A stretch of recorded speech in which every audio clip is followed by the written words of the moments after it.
নমস্কার বন্ধুরা, education culture YouTube চ্যানেলে তোমাদের স্বাগতম। তো দেখো, আমি এখন রয়েছি স্টেট কাউন্সিলের অফিসিয়াল ওয়েবসাইট sctvesd.wb.gov.in এই ওয়েবসাইটে। তো আজকের এই ওয়েবসাইটে আসা এবং আলোচনার মূল যে বিষয়বস্তু সেটা হচ্ছে তোমাদের ডিপ্লোমার যে তোমাদের সেকেন্ড ফেজ যে চয়েস ফিলিং প্রসেস চলছে সেটা নিয়ে। মূলত দেখো, তোমরা যদি ডিপ্লোমার সেকেন্ড ফেজ চয়েস ফিলিংটা একটু ভালোভাবে দেখো, তাহলে তোমাদের কিন্তু যে বেশিরভাগ কলেজের যে সিট, সেই সিট অলরেডি কিন্তু ফুলফিলড হয়ে গেছে তোমাদের ফার্স্ট এবং সেকেন্ড ফেজ কাউন্সিলিংয়ে। এর পরবর্তীকালে তোমাদের থার্ড এবং ফোর্থ ফেজ যে কাউন্সিলিং রয়েছে তাতে কিন্তু যথেষ্ট পরিমাণ সিট অ্যাভেলেবেল থাকবে না কলেজগুলোর ক্ষেত্রে। তো দেখো, তোমাদের কিন্তু এই ফেজেই কলেজ পেতে হবে এবং এই ফেজে তোমাদের কলেজ পেতে হলে খুব ভালো করে কিন্তু চয়েস ফিলিং যে প্রসেস, সেই প্রসেসে কিন্তু তোমাদের অংশগ্রহণ করতে হবে। এবার দেখো, মেন সমস্যাটা কোথায় পড়েছে স্টুডেন্টরা। অনেক স্টুডেন্ট যারা ফার্স্ট ফেজে চয়েস ফিল আপ করেছিল তারা হোম ডিস্ট্রিক্ট এবং স্কুলিং ডিস্ট্রিক্ট ভুল করে অন্যান্য ডিস্ট্রিক্টে দিয়ে ফেলেছে, বা সেই জায়গাতে তাদের ভুল ছিল। এর ফলে কি হচ্ছে, তারা কিন্তু এই যে district quota for general category, district quota for SC category, district quota for ST category বা district quota for OBC A এবং ওবিসি বি ক্যাটাগরির ক্ষেত্রে তাদের যে সুবিধাগুলো তারা কিন্তু পাচ্ছে না। এর ফলে তারা কিন্তু সমস্যায় পড়েছে। এবার যদি আমরা দেখি যে এই সেকেন্ড ফেজ অফ চয়েস ফিলিংয়ের ক্ষেত্রে যারা অলরেডি আগে ফর্ম ফিল আপ করেছিল তাদের কিন্তু এই স্কুলিং ডিস্ট্রিক্ট এবং হোম ডিস্ট্রিক্ট এটা চেঞ্জ করার কোনো অপশান নেই। এর ফলে বলতে পারো তোমাদের সেই ব্লান্ডারটার জন্যই আজ তোমরা কিন্তু অনেকেই কলেজ পাবে না। এই মানে তোমাদের এই ফেজে তোমরা কলেজ পাবে না।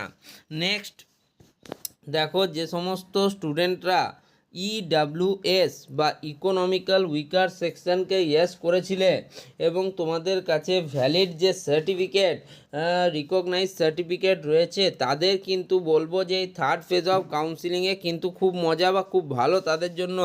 তার কারণ যখন আমি তোমাদের সিট অ্যাভেলেবিলিটি স্ট্যাটাস চেক করছি তখন কিন্তু দেখতে পাচ্ছি যে যথেষ্ট পরিমাণ সিট ভ্যাকেন্সি রয়েছে ইডাব্লিউএস বা ইকোনমিক উইকার সেকশনের যে সমস্ত স্টুডেন্টরা হয়েছে, অর্থাৎ আর্থিকভাবে পিছিয়ে পড়া স্টুডেন্টরা, তাদের কিন্তু কলেজ পাওয়ার প্রবাবিলিটি অনেক অনেক বেশি বেড়ে যাবে। এমনকি তোমরাও যদি সেই লিস্টটি বা সিট অ্যাভেলেবিলিটি স্ট্যাটাসটি চেক করো, সেখানে দেখতে পাবে প্রায় প্রত্যেকটি কলেজেই কিছু পরিমাণ সিট কিন্তু ইডাব্লিউএস স্টুডেন্টদের জন্য অলরেডি তোমাদের রয়েছে, যেগুলোতে কিন্তু এখনও সিট পূরণ হয়নি বা ফিল আপ হয়নি।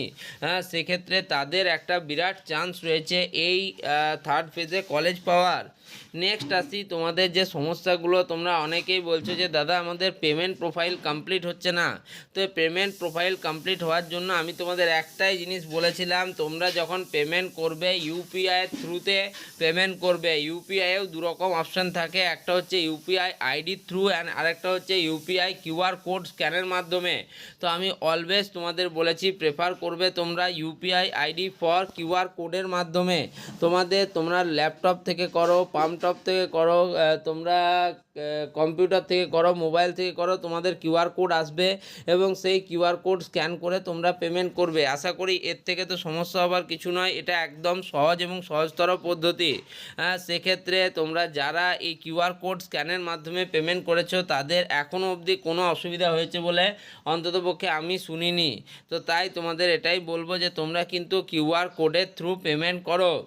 এরপর দেখো, এরপর হচ্ছে তোমাদের কিন্তু এই থার্ড ফেজ কাউন্সিলিংয়ের যে রেজাল্ট, সেই রেজাল্টের যে ডেট সেটাকে একদম কনফার্ম তোমরা ধরে নিও না, একদিন আগে বা পিছিয়ে যেতে পারে। বাট তোমাদের যে ফর্ম ফিল আপ প্রসেস বা চয়েস ফিল আপ প্রসেস সেটা শুরু হয়েছে 14 জুলাই 2024 এবং শেষ হবে তোমাদের সেটা জুলাই 2024 ফলে তোমাদের কাছে কিন্তু এই সময়টা রয়েছে। আজকে হচ্ছে তোমাদের 16 তারিখ, 16 জুলাই 2024।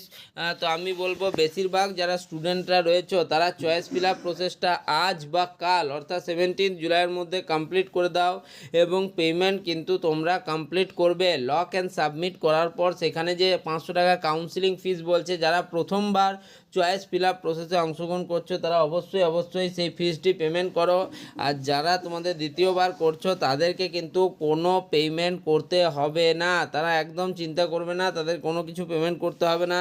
শুধুমাত্র তোমরা যা চয়েস ফিল আপ করেছো সেই চয়েসটিকে তোমরা কিন্তু ডাউনলোড করে রেখে দাও চয়েস লিস্টটিকে, তাহলেই হবে। তো তোমরা এই বিভিন্ন ধরনের প্রশ্ন কিন্তু এগুলো নিয়ে করছো, আর কিছু কিছু স্টুডেন্ট প্রশ্ন করছো বাট সেই প্রশ্নগুলো আমি বুঝতে পারছি না। দেখো, যদি প্রশ্নটা আমি বুঝতে না পারি উত্তর দেওয়া কিন্তু আমার পক্ষে কঠিন হবে। তার কারণ দেখো, তোমরা হয়তো মানে বাংলা ইংলিশ মিশিয়ে লিখছো, সেক্ষেত্রে কিন্তু অনেকটা প্রবলেম হচ্ছে স্টুডেন্টদের, বা তোমাদের নিজেরাও তোমরা দেখো কমেন্টগুলো পড়ে একটু বুঝতে তোমাদেরও কিন্তু অসুবিধা হবে। তো এই অসুবিধাটাই যাতে না হয় তার জন্য কিন্তু আমাদের একটু ভালো করে কমেন্ট করতে হবে। আর দেখো, তোমরা অনেকেই আমাকে এটা বলছো যে দাদা আমি 1300 র্যাঙ্ক করেছি, আমি এপিসি রয় পলিটেকনিকে কম্পিউটার সায়েন্স অ্যান্ড টেকনোলজি পাবো কি না, বা দাদা আমি 500 র্যাঙ্ক করেছি, আমি এপিসি রয় পলিটেকনিকে কম্পিউটার সায়েন্স অ্যান্ড টেকনোলজি পাবো কি না। দেখো, কম্পিউটার সায়েন্স অ্যান্ড টেকনোলজি তোমার র্যাঙ্কের উপর হবে না।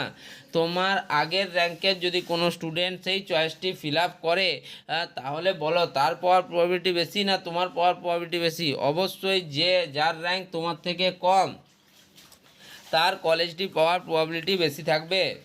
সেক্ষেত্রে অবশ্যই তুমি এখানেই বুঝতে পারছো যে তোমার প্রবাবিলিটি কমে গেল। এবার ধরো একটাই সিট আছে, এপিসি রয় পলিটেকনিকে কম্পিউটার সায়েন্স অ্যান্ড টেকনোলজিতে একটাই সিট ভ্যাকেন্সি আছে ধরে রাখো, তাহলে কি হলো, তাহলে তোমার র্যাঙ্ক 1200, আরেকজনের র্যাঙ্ক 750, তাহলে 750 র্যাঙ্কের স্টুডেন্টটা চান্স পাবে। এটাতে তো মানে অসম্ভব কিছু নয় যে তোমরা বুঝতে পারছো না বা অন্য কিছু। দেখো, শুধুমাত্র যে একটাই কলেজে কম্পিউটার সায়েন্স অ্যান্ড টেকনোলজি ভালো এমনটাও কিন্তু নয়। পশ্চিমবাংলায় আরও কলেজ রয়েছে, সেন্ট্রাল কলকাতা পলিটেকনিক রয়েছে, কেজি ইঞ্জিনিয়ারিং ইনস্টিটিউট রয়েছে, যেখানেও তোমার এই কম্পিউটার সায়েন্স অ্যান্ড টেকনোলজিটা খুব যত্ন সহকারে পড়ানো হয়। পশ্চিম বর্ধমানের কথা বলো, কন্যাপুর পলিটেকনিক রয়েছে।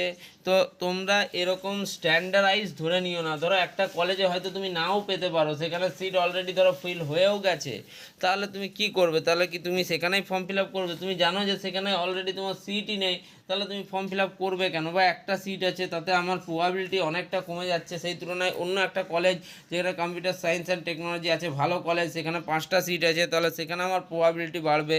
তো এইগুলোই হচ্ছে তোমাদের ভুল। এই জন্যই কিন্তু তোমাদের চয়েস ফিলিং প্রসেসে এত সমস্যা হয়।